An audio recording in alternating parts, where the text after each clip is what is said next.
ragazzi, benvenuti in questa nuova video. Oggi faremo il pesto. Qui c'è il pesto. Cioè, qui c'è il pesto.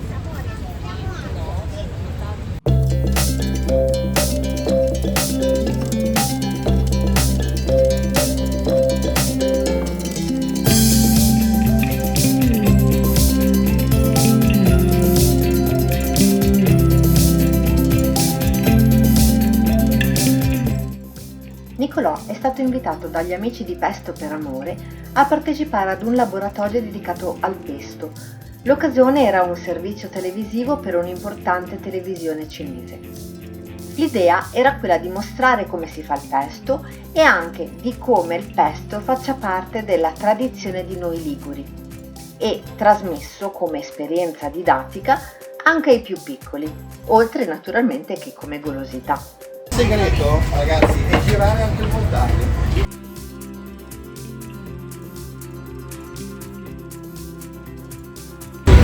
Io la muovo. Però puoi fare La muovo, io ci pongo.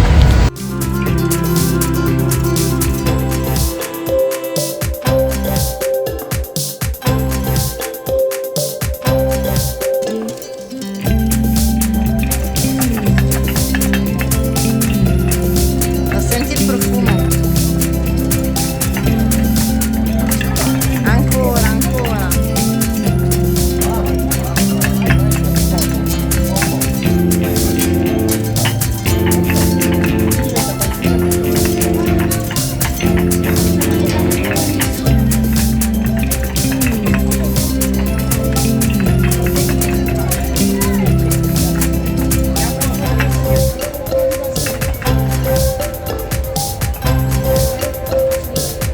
Ancora, ancora, ancora. Deve diventare poltiglia.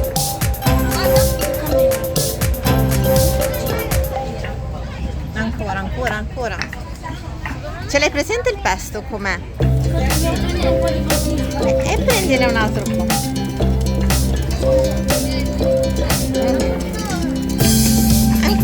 Ancora.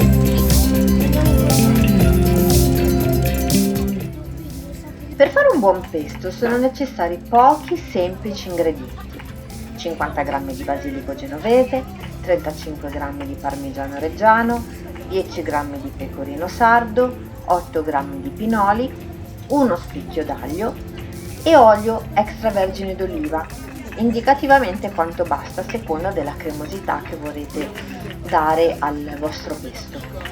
Il sale, se lo volete aggiungere e avete il mortaio, serve proprio per macinare, quindi per pestare meglio il pesto.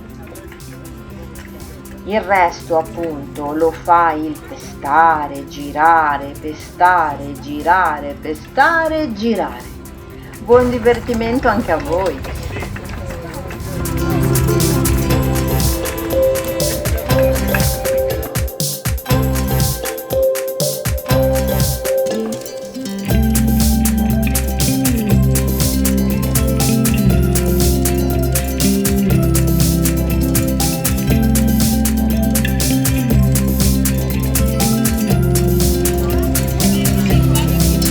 Vai, vai.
il basilico non lo senti?